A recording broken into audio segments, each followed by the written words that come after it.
निकल लिए हम लोग फटाफट, नहीं मिट्टी में भर जाते हम लोग। मुंशी यारी के बारे में मुझे पता तो 6-7 साल पहले चल गया था और तब से ही मेरी तगड़ी वाली इच्छा थी कि एक दिन मुंशी जी से यारी निभाने मुंशी यारी जाऊं। और अब वहीं जा रहा हूँ, लेकिन अकेला नहीं बल्कि अपनी मित्र मंडली के साथ। अल्मोड़ा यहाँ से 13 किलोमीटर दूर है और कसार देवी है 26 किलोमीटर दूर। कसार देवी के मंदिर के बारे में मैंने बहुत सुना है, जाने की इच्छा तो है लेकिन इस बार पॉसिबल नहीं है दोस्तों, क्योंकि टाइम जो है वो काफी कम है। तो सामने है हनुमानगढ़ी का मंदिर। जय हो बजरंग बली। ये जो बाइक राइड वाला डिसीजन था हमारा बहुत सही साबित हो रहा है अभी तक। तो अभी हम अल्मोड़ा शहर की बाहरी सीमा से गुजरते हुए बढ़ रहे हैं चितई के गोलू देवता के मंदिर की ओर। अल्मोड़ा की मेन सिटी में हम नहीं गए हैं, बस आउटस्कर्ट से गुजर रहे हैं। देखिए सामने कैसे पहाड़ों पर बसा है खूबसूरत अल्मोड़ा शहर। मनमोहक दृश्य है और ये रंग बिरंगे मकान है पहाड़ों की शान। ये देखिए अल्मोड़ा शहर से बाहर आ चुके हैं हम लोग और अल्मोड़ा शहर का शानदार दृश्य आप देखिए। इस रास्ते से हम आगे जाएंगे चितई गोलू देवता के मंदिर की तरफ। वैसे तो उत्तराखंड के अंदर जो गोलू देवता हैं उनके 2 मंदिर है, एक तो चितई वाला है और दूसरा जो है अगर मैं गलत नहीं हूं तो वो घोड़ाखाल वाला मंदिर है। तो फिलहाल चितई वाले जो गोलू देवता है उस तरफ जा रहे हैं हम।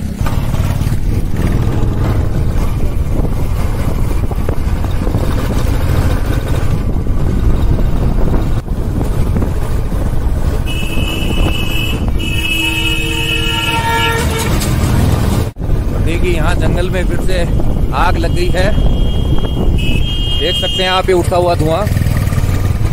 और पहाड़ों में गर्मियां स्टार्ट होते ही आग लगना स्टार्ट हो जाता है। आग बुझाने की प्रक्रिया की जा रही है। ये देखिए, देख रहे हैं आप धुआं ही धुआं। ये पेड़ भी जल रहा है।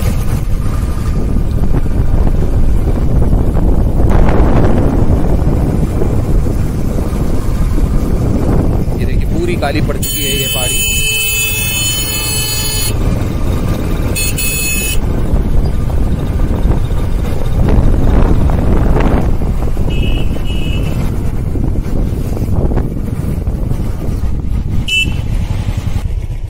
शैल शिखरों के रक्षक न्याय देवता डाना गोलू का प्राचीन मंदिर है यहाँ पे एक। डाना गोलू देवता का मंदिर है, एक छोटा सा मंदिर है। मेन जो चितई गोलू देवता का मंदिर है यहाँ से लगभग 5 मिनट का रास्ता और है, तो लेके चलते हैं आपको वहीं पर।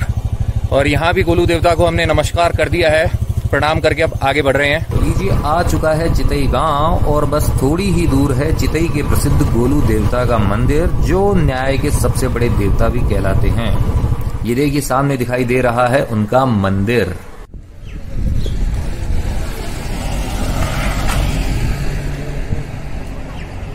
सामने है प्रवेश द्वार। गोलू देवता का जो प्रसिद्ध मंदिर है उसके द्वार के जस्ट बाहर खड़ा हूं मैं अभी। यहाँ पे पूजा की सामग्री तो मिल ही रही है, साथ में मिल रही है छोटी बड़ी अनेक आकार के अंदर बहुत सारी घंटियां यहाँ पे है। रीजन क्या है वो भी अभी आपको थोड़ी देर में बताता हूँ।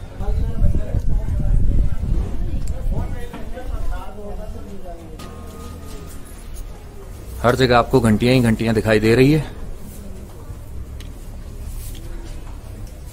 बड़ी से लेके छोटी, छोटी से लेके बड़ी। और बंदर भी मौजूद है यहाँ।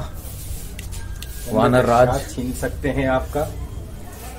घंटियों के अलावा यहाँ पे बहुत सारी जो चिट्ठियां है ना वो भी यहाँ पे लगी हुई है। अपनी इच्छा होती है वो लिख के यहाँ पे लगाते हैं और जब मन्नत पूरी हो जाती है तो अपनी तरफ से गोलू देवता को धन्यवाद कहने के लिए, उनका आशीर्वाद फिर से लेने के लिए आते हैं और घंटी यहाँ पे चढ़ाते हैं। तो इसी वजह से गोलू देवता को घंटी वाले देवता भी कहा जाता है और चिट्ठी वाले देवता भी कहा जाता है। इंग्लिश हिंदी सभी के अंदर गोलू देवता को अपनी अपनी विनती लगाते हैं लोग। ये देखिए, ये देखिए यहाँ पे शादी का कार्ड है।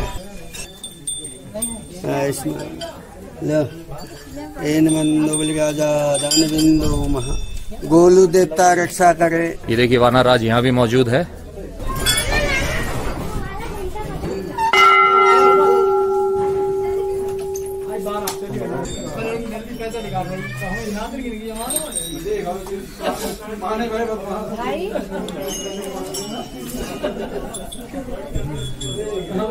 ये देखिए सामने अश्व पे विराजमान है न्याय के देवता चितई के गोलू देवता।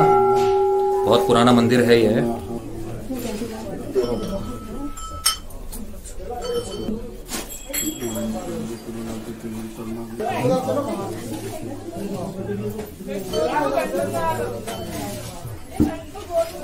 मैंने इनके बारे में आर्टिकल में पढ़ा था और तब से मेरी इच्छा थी कि यहाँ पे आऊं और आज अपने मित्रों के साथ यहाँ पे आया हूं तो बहुत अच्छी फीलिंग है।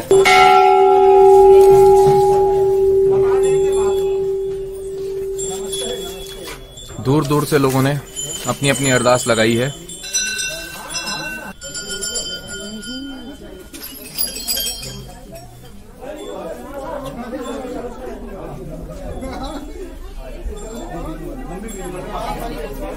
और यहाँ है सामने माँ शेरावाली की प्रतिमा।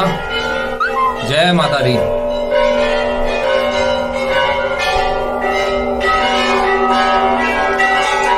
यहाँ से आप देखिए गोलू देवता के मंदिर का व्यू।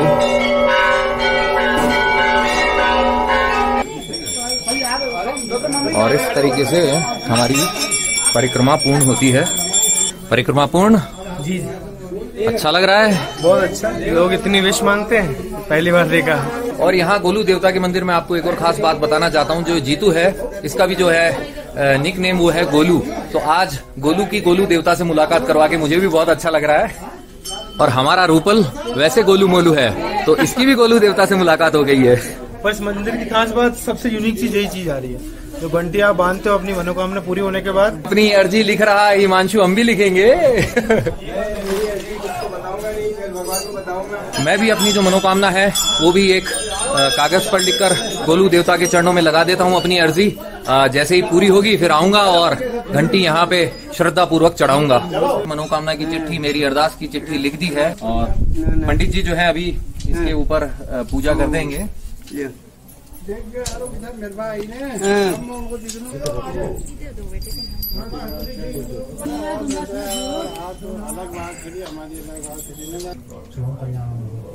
तो अरदास लगा दी है गोलू देवता के चरणों में, अब इसे मैं बांध देता हूँ। तो यहाँ पे बांध दी है मैंने अपनी अरदास।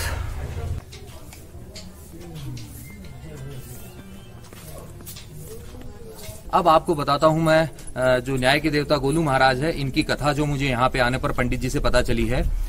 यहाँ के जो राजा हुआ करते थे झाल राय जी, उनके 7 रानियां थी लेकिन उनसे उनको कोई संतान की प्राप्ति नहीं हुई। तो उनसे कहा गया कि अगर आप संतान चाहते हैं तो आपको 8वां विवाह करना होगा। अब राजा जी ने संतान प्राप्ति के लिए जैसा कहा गया उन्होंने 8वां विवाह किया, लेकिन जो बाकी की 7 रानियां थी इस बात से वो थोड़ा सा नाराज हो गई क्योंकि जो 8वीं रानी थी वो प्रेग्नेंट हो गई थी, उनके संतान होने वाली थी। तो जैसे ही संतान के रूप में गोलू देवता का जन्म होता है तो वो चुपचाप उनको हटा देती हैं और उनके स्थान पर पत्थर रख देती हैं और रानी को कहती हैं, जो उनकी माता जी होती हैं 8वीं रानी, कि आपके यहाँ पे पुत्र की प्राप्ति नहीं हुई बल्कि पत्थर जो है वो हुआ है आपको। और जो गोलू देवता होते हैं नन्हे बालक के रूप में, उनको एक लोहे के जो बक्से में बंद करके नदी में प्रवाहित कर दिया जाता है और वो मिलते हैं एक निसंतान दंपत्ति को जो उनका पालन पोषण करते हैं। तो जैसे ही गोलू देवता थोड़े से बड़े होते हैं तो वो अपने जो पालक जो माता पिता है उनसे डिमांड करते हैं कि मुझे एक लकड़ी का घोड़ा बना के दीजिए। अब लकड़ी का घोड़ा बना के उनको दे दिया जाता है बालक की जो बाल हट है उसको पूरा करने के लिए। अब बालक जो कहते हैं कि आप जो है ये मेरा जो घोड़ा है इसको पानी पिलाइए।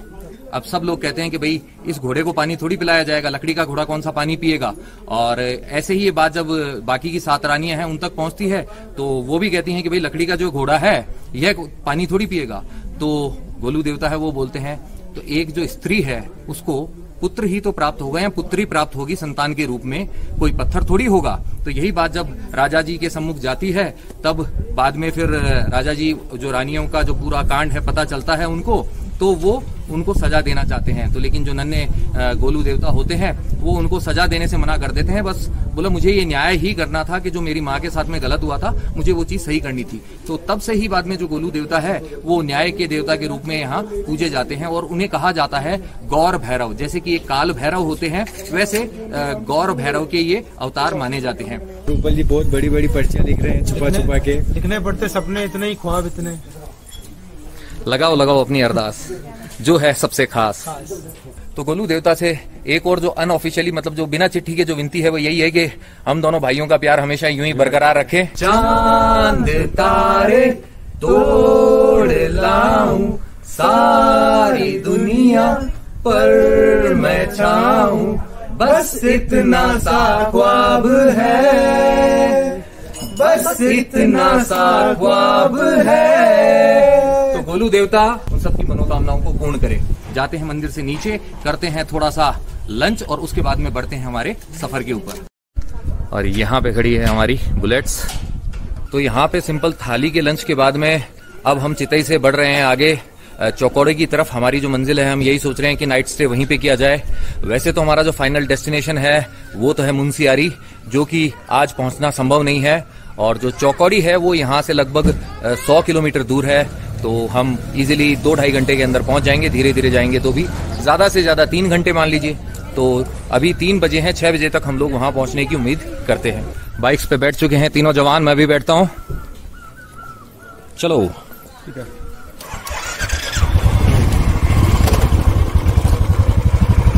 Let's go. जय हो गोलू देवता, फिर आएंगे। यूं तो पूरा रास्ता ही माइंड ब्लोइंग है, लेकिन गोलू देवता के मंदिर से आगे अब यह शानदार रोड और इस पर दौड़ती ये जानदार बुलेट और दोनों तरफ लगे इन हरे भरे पेड़ों ने तो मूड को और भी लवली लवली वाला बना दिया है। और उस पर एड ऑन है ये ऑसम वाला मौसम। और क्या चाहिए हमें, फुल टू खुश है हम, क्योंकि हमारे लंग्स को प्योर ऑक्सीजन का कोटा जो मिल रहा है। अभी हमने बीच में अभी ब्रेक ले लिया है। हमारी जो अगली मंजिल है वो है बेरीनाग करके, और उसके आगे एक और जगह जो है वो है थल। चौकोड़ी की बजाय हमें कहा गया है कि अगर आप थल तक पहुंच जाते हैं तो बहुत बढ़िया है। और हमारी कोशिश यही है कि अंधेरा होने तक हम थल तक पहुंच जाए। अदरवाइज जहां तक पहुंच पाएंगे वहीं पे स्टे करने का देखेंगे कोई इंतजाम। थल से बताया गया है कि बाद में जो सफर तय करना होगा हमें वो करीबन 2-2.5 घंटे का ही होगा और हम मुंशियारी पहुंच जाएंगे। और ये जो आप सामने देख रहे हैं, इन जनाब का नाम बताया भाई साहब ने, रॉबर्ट पिंटो। रॉबर्ट नहीं बेटा, नहीं ये है रॉबर्ट। हाँ, ये है पिंटो।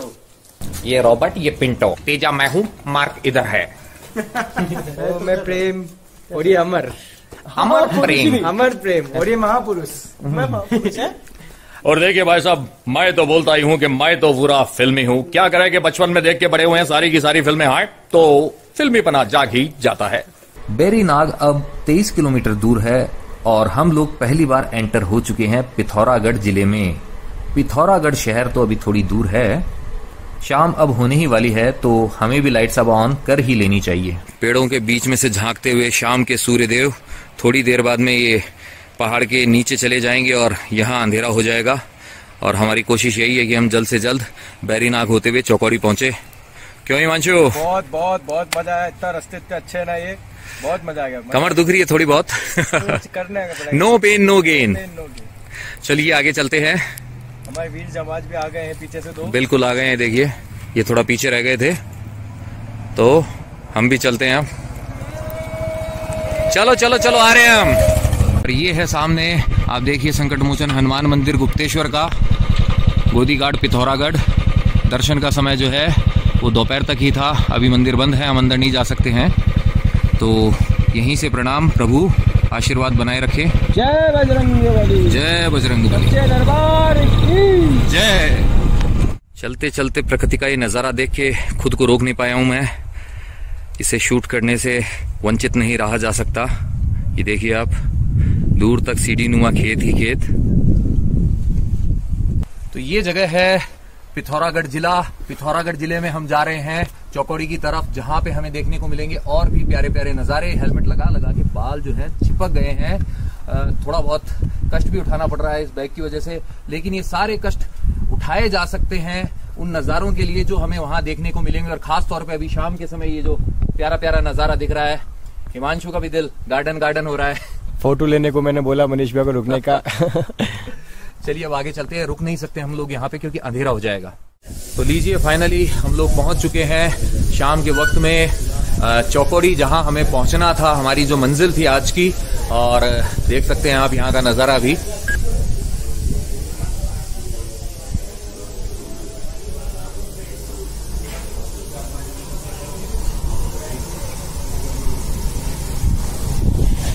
जो नाइट स्टे है वो है हमारा यहाँ हिल व्यू होटल एंड रेस्टोरेंट जो है यहाँ पे ऊपर की तरफ। हिमांशु जा चुका है रूम फाइनल करने के लिए। और नीचे यहाँ खाने की व्यवस्था भी है।